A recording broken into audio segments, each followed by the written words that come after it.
25/1/2023 का पेपर 25/1/2023 का math pedagogy चलेगा 46 नंबर से और अच्छे तरीक़ा से कर लेना है। एक एक चीज़ देखिएगा, उसमें अगर नोट करने वाला हो तो उसको नोट कर लिया जाएगा। सभी कोई निकाल लीजिए।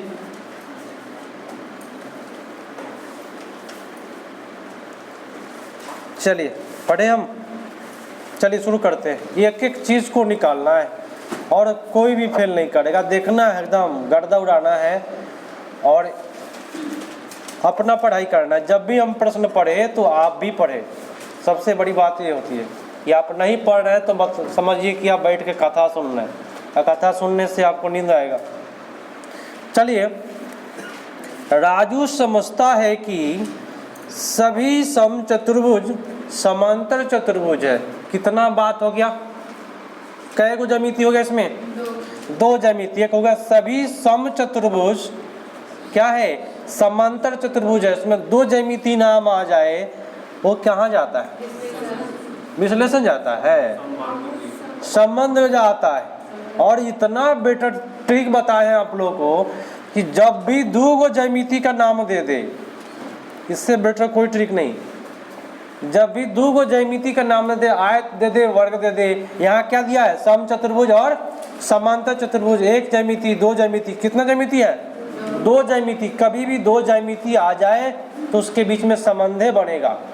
जैसे कि दो व्यक्ति के मिलने से क्या बनता है? एक संबंध बनता है ना।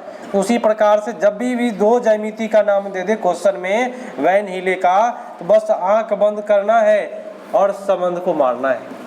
ठीक है, उत्तर कौन जाएगा? सी। अगला प्रश्न कहता है कि राष्ट्रीय पाठ्यचर्या रूपरेखा 2005 आकलन की अपरिष्कृत विद्यार्थियों को गणित शिक्षण अधिगम की प्रमुख समस्या के रूप में पहचान करता है। क्या पहचान करता है? अपरिष्कृत विद्यार्थियों के बारे में पहचान करता है। निम्नलिखित में कौन सा कथन सबसे कम उपयुक्त है? नेगेटिव पूछा, क्या होगा? खोजे जरा नेगेटिव कहाँ जाता है। आकलन की अपरिष्कृत विद्यार्थियों क्या? बी। नहीं, विद्यार्थी गणित के यांत्रिक गणनाओं के रूप में देखने के दृष्टिकोण को बढ़ावा देता है, तो ये ठीक है। आकलन की अपरिष्कृत विद्या गणित को लेकर डर एवं असफलता का भाव उत्पन्न करती है। ठीक है, आगे देखते हैं कि गणित में आकलन की विद्या में विद्यार्थियों को प्रतिपुष्टि प्रदान करने का व्यापक दायरा है। तो नेगेटिव खोजना था, इसमें कौन सा होगा? ये जो लिखा हुआ है सी, कि गणित में आकलन की विधियों में विद्यार्थी को प्रतिपुष्टि प्रदान करने का व्यापक दायरा भी नेगेटिव है। और लेकिन आप लोग जो कर रहे हैं बी, सबसे बेटर आप लोगों का ही जा रहा है, यहाँ पे बी पर सही जाएगा। क्योंकि लिखा हुआ है कि आकलन की अपरिष्कृत विद्या गणित को लेकर डर एवं असफलता भाव उत्पन्न करती है। ये गलत बात है, नेगेटिव खोजना था। तो नेगेटिव का उत्तर आपका कौन जाएगा? बी नंबर जाएगा। चलिए, बी सी दिया है, गलत है। ठीक है, नेगेटिव खोजना है, शायद मिस्टेक हुआ होगा, उससे पॉजिटिव खोजवा दिया होगा। चलिए, नेक्स्ट है कि गणित अधिगम के दौरान बच्चे द्वारा की गई त्रुटियों के संदर्भ में निम्नलिखित में कौन सा सत्य है? त्रुटि के बारे में क्या सही है?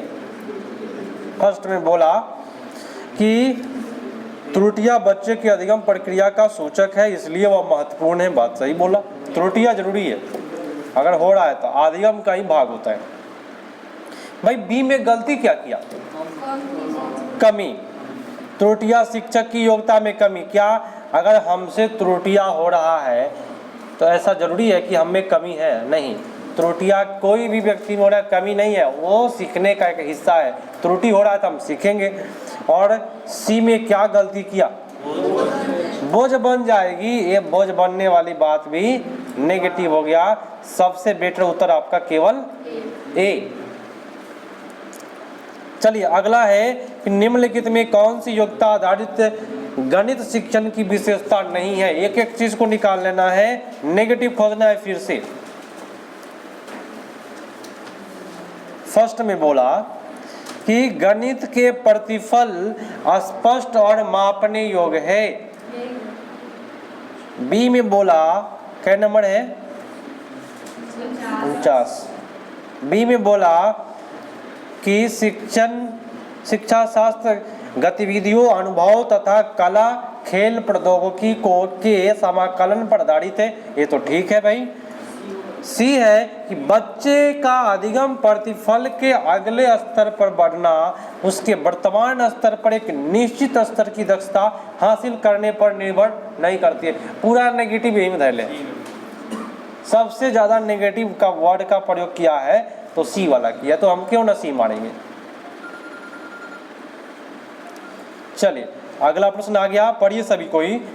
कहता है कि प्राथमिक स्तर पर गणित शिक्षण के लिए निम्नलिखित में कौन सी शिक्षण अधिगम सामग्री उपयुक्त नहीं है। सामग्री माने 1 to 5 के लिए कौन सा सामग्री जरूरी नहीं है। देखिए क्या कौन, बहुत अच्छी बात है, बहुत बढ़िया पकड़े। क्योंकि भाई 1 to 5 में कौन की पढ़ाई नहीं होती है, कौन दुश्मन है। अनुपात आए, अनुपात की पढ़ाई नहीं होती है। कौन आए, कौन की पढ़ाई नहीं होती है। तो ये 1 to 5 में याद रखिएगा। या बाटा का जोड़ दे 1/2 प्लस 1/3, इस प्रकार का प्रश्न दे तो वो भी पढ़ाई नहीं होता है। लेकिन भिन्न पढ़ाई होता है क्या चीज से, कागज को मोड़ करके पढ़ाई होता है। ठीक है, चलिए अगले प्रश्न को कर लीजिए। ये प्रश्न कहता है कि भाई एक प्राथमिक कक्षा का गणित शिक्षक बच्चों को समान गुण वाली आकृतियों का समूह बनाने में तथा फिर प्रत्येक समूह में आकृतियों की संख्या को गिनने में संलग्न रखता है। ठीक है, तो निम्नलिखित में कौन सा गतिविधि का उद्देश्य नहीं है। पूरा नेगेटिव में ले जा रहा है आज, पूरा भर भर के नेगेटिव दिया है। कौन जाएगा। ए में बोला वर्गीकरण का कौशल सिखाना, ये तो ठीक था क्योंकि भाई आकृतियों के संख्या में बताना था गिन करके। आकृति के बारे में ठीक है, गिनती के बारे में ये भी ठीक है, लेकिन अनुमान सन्निकट के बारे में सीखना ही नहीं होगा।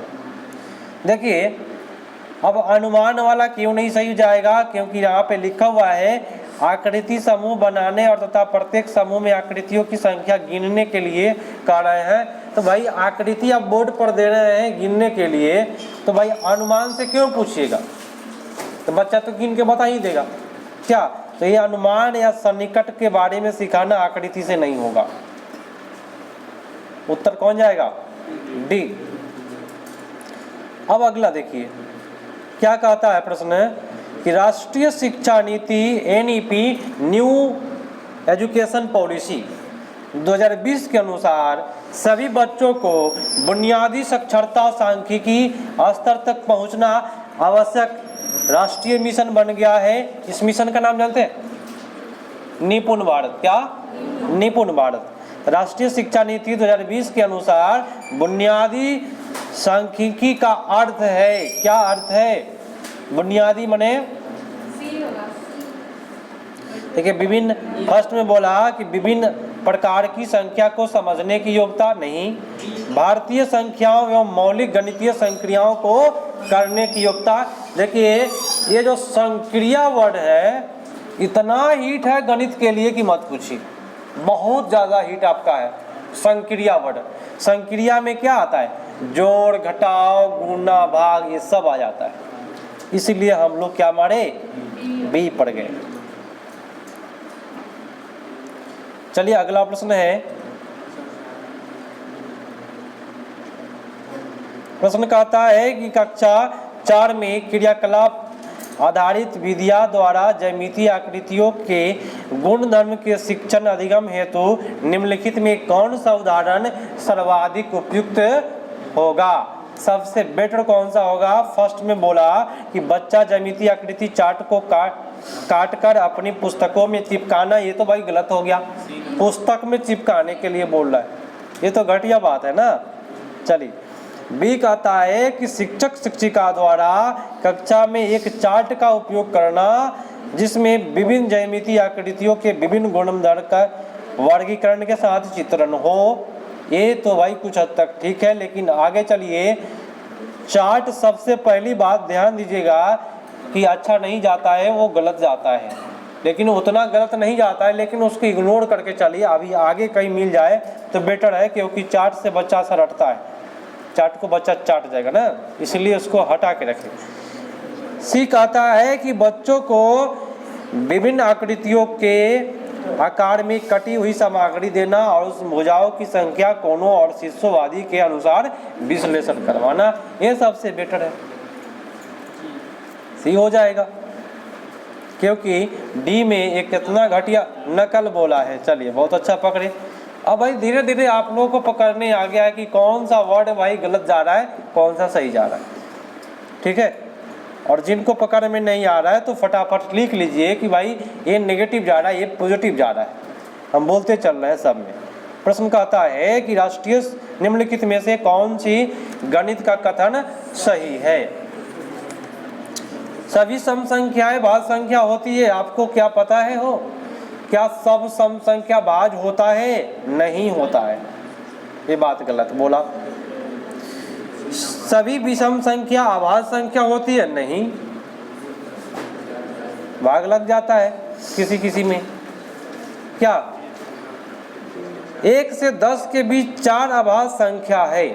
देखियो 1 से 10 के बीच कौन कौन हो जाएगा? 4 को है क्या?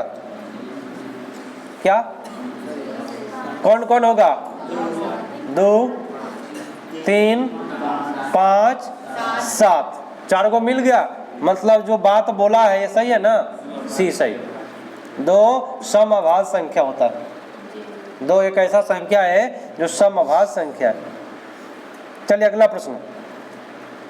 राष्ट्रीय पाठ्यचर्या रूपरेखा 2005 के अनुसार निम्नलिखित में बच्चों के गणित के प्रति सबसे अधिक समान भ्रांति क्या है? भ्रांति मने मन में गलत बैठ जाता है भावना।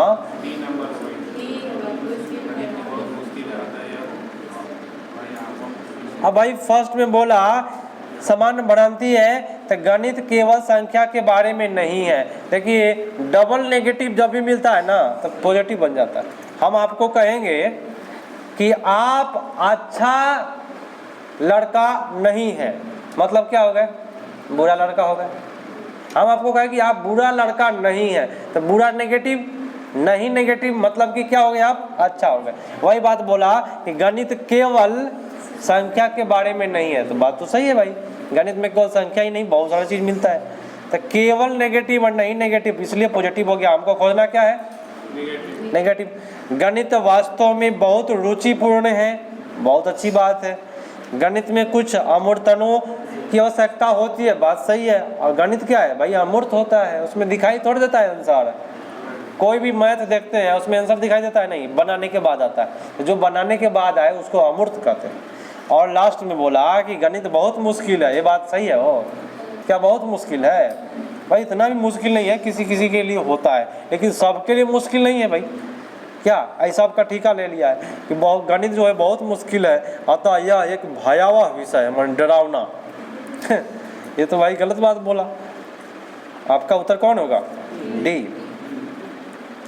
चलिए एक एक चीज को, मतलब कि एक एक चीज को निचोड़ निकालना है, तब मजा आएगा। कहता है कि समय की अवधारणा का परिचय कराते हुए एक शिक्षिका 2.25 तथा 3.25 जैसे शब्द का उपयोग करती है, इसका उद्देश्य क्या है? क्या? चलिए फर्स्ट में बोला 2.25 और 1.25 की बर्तनी विद्यार्थियों को सिखाना। भाई बर्तनी कहाँ से आया इसमें? 2.25 1.25 का, तो ये बर्तनी वाली बात गलत हो गया। और बी में क्या गलती किया? अंक घड़ी प्रस्तुत करने का निर्माण। ये जरूरी नहीं है कि 2.25 1.25 केवल घड़ी में ही जाए। 2.25 1.25 भाई रुपया पैसा भी होता है ना, तो अंक वाली बात, घड़ी वाली बात गलत। 2.25 तथा 1.25 शब्द में अंतर बताना, क्या होगा इससे? कुछ फायदा नहीं। अपने विद्यार्थियों के गुजरे हुए समय एवं शेष समय के बीच संबंध बताने में सहायता करना, ये ठीक है। पौने और सावा, कहेंगे पौने मने पहल का समय था, सावा मने अगिल का आने वाला है, मैंने गुजरा हुआ और शेष समय के बारे में बताना। उत्तर कौन जाएगा? डी सबसे बेटर। आ गया कूट आपके लिए। कहता है निम्नलिखित में गणित में प्रशिक्षण के संदर्भ में निम्नलिखित में कौन सा कथन सही है? तो प्रशिक्षण के बारे में आपका उत्तर फर्स्ट में बोला है क्या? एक सेकेंड रुकिएगा आप लोग। मिथिलेश सर आप बताएं कि इसमें कहीं नेगेटिव दिखाई दे रहा है? एक में पकड़िए जरा इसको। लिखा है रचनात्मक उपलब्धि परीक्षण में नैदानिक परीक्षण की कोई भी विशेषता नहीं होती है। क्या गलत लिखा है इसमें? नहीं जो वर्ड है ये आपका नेगेटिव वर्ड है, इसलिए हम इसको क्या करेंगे? हटा के चलेंगे। अब आगे देखें कि नैदानिक परीक्षण के बाद उपचार, माने निदान करने के बाद क्या? उपचार। बात तो सही लिख रहा है, यदि आवश्यक हो तो दिया जाता है, बात सही है। अगर निदान कर रहे हैं, अगर उपचार की आवश्यकता है तो जरूरी है। योगात्मक परीक्षण उत्पाद उन्मुख है, बात सही है। ये आपको लिखना पड़ेगा, बहुत मजेदार चीज है। योगात्मक परीक्षण क्या कहलाता है? तो योगात्मक जो होता है वह उत्पाद होता है। योगात्मक का संबंध उत्पाद से है। योगात्मक परीक्षण लिख करके आप तीर का चिन्ह दे दीजिए और लिख लीजिएगा उत्पाद उन्मुख, क्योंकि ये प्रश्न बनने वाला है अगला बार।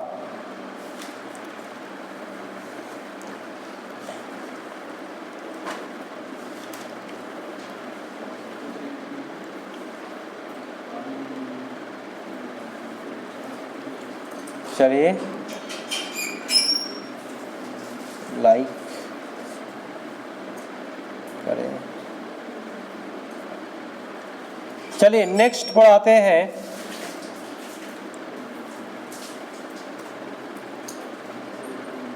चलिए प्रश्न कहता है, सुनिए पढ़े हम। कहता है कथन ए में कि कथन बी को सिद्ध करने के लिए सुधा बी नहीं मानकर उपपत्ति शुरू करती है और ए नहीं पर पहुंचने का तर्क देती है। सुधा ने किस विधि का प्रयोग किया? कुछ समझ में नहीं आया, क्या कहा ना कहा। तो भाई अगर देखा जाए